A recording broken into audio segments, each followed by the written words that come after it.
The iPhone X is here, sometimes called the iPhone X. You can call it whatever you want. I'm not sure anyone knows what its real name is anymore.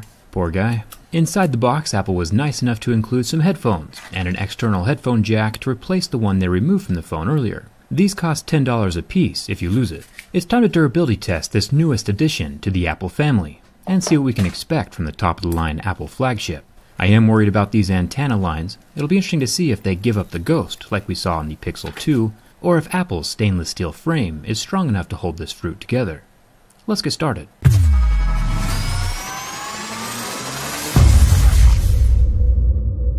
Starting with the scratch test, this brand new Super Retina, top-of-the-line, one-of-a-kind HD LED display is the same one that some Android phones have been using for the past 7 years. Right now we're interested in the glass above the display. I'm scoring the surface with a set of Mohs hardness picks to see how scratch-resistant the glass is. Plastic scratches at a level 3, and pure sapphire would scratch at a level 8 or 9. Most flagships these days, like the LG V30 or Pixel 2, scratch at a level 6, and that's exactly what we're seeing here with this iPhone X. I mean 10.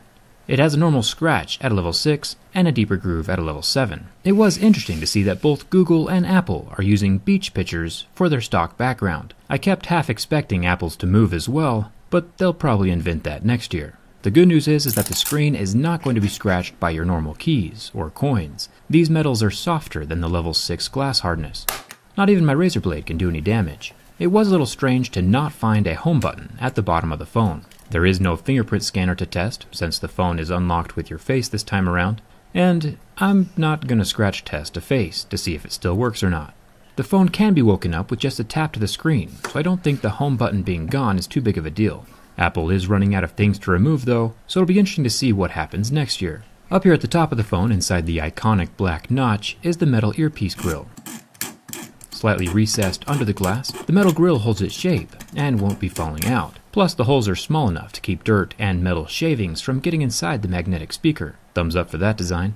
The 7-megapixel front-facing camera is under the same glass as the screen, so no scratches happening here. The back of the phone is also covered in glass, and this is where things start to get bad for us as consumers. The scratch resistance is normal, with no damage being done by my razor blade. The iPhone logo is underneath the glass, so it won't be rubbing off or get damaged. That's a good thing. It looks like this was the same tempered glass that was used on the front of the phone, scratching at a level 6 on most scale. So keys and coins won't do damage, but pocket sand and anything else over a level 6, like granite countertops or tile, will scratch the glass. So if you are the type of person who wants to keep your phone pristine, scratch, and fingerprint free, one solution is a skin.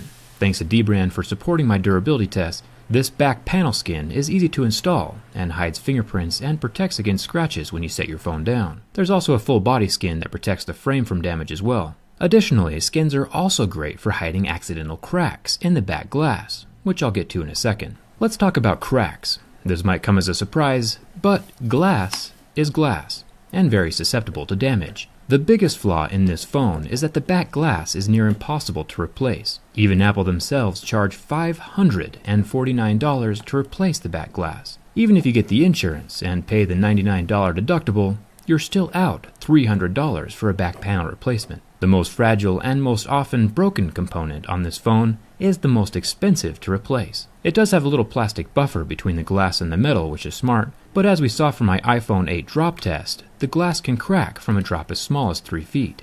I would like to see, by a raise of hands, who here wants to pay $549 for a back glass replacement. Hey Jerry. What? Nobody raised their hands. I guess $549 is a lot of money. But iPhones get dropped a lot. Won't it hurt Apple's image if there's a bunch of unfixable broken iPhones walking around a year from now? Yeah. That's like getting a flat tire and needing to buy a whole new car. I know. Do you think Apple will change their pricing to help their customers in the future? Probably not.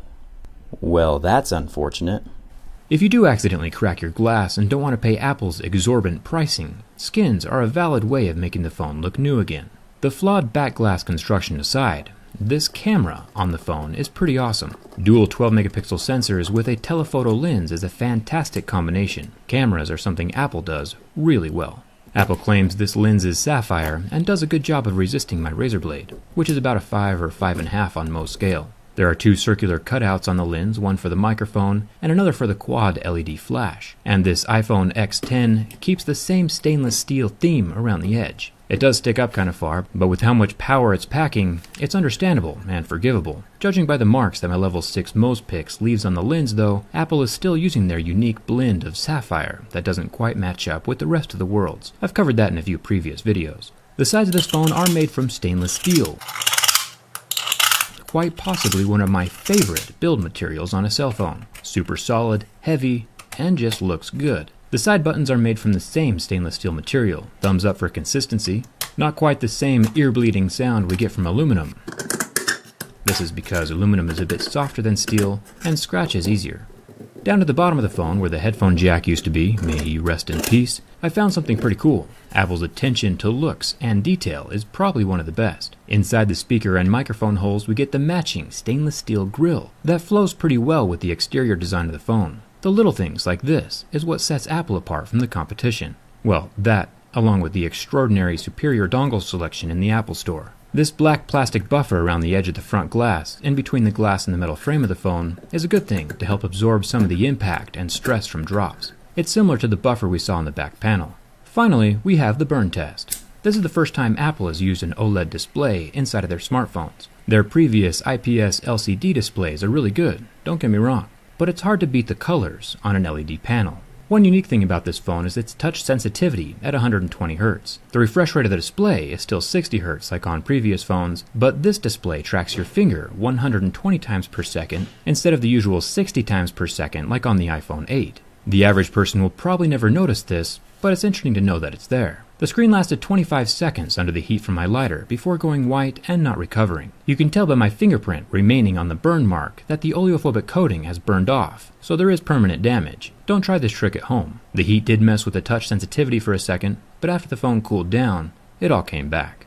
And finally, the bin test. It's time to see if those antenna lines are a weak point in the phone's design. Flexing the phone allows us to see how well the phone is constructed, and gives a general idea of any flaws that will present themselves in the coming years that you own your phone. There is a very minor flex of the body as I bend the frame, but there is no screen separation or body damage along those antenna lines, so the water resistance should remain intact. This is an incredibly solid phone. The Achilles heel of the iPhone X and iPhone 8 design is its irreplaceable glass back. It won't bend, scratch, or burn, but one little drop and it'll be cracked forever. $549 is just an incredibly unrealistic and unreasonable charge for something as fragile and prone to breaking as glass. Aftermarket Samsung back glass replacements are $20, so it can be done. Apple just chooses not to. To each their own though, this phone passes my durability test with flying colors and will make a great addition to any Apple ecosystem. Just consider getting a case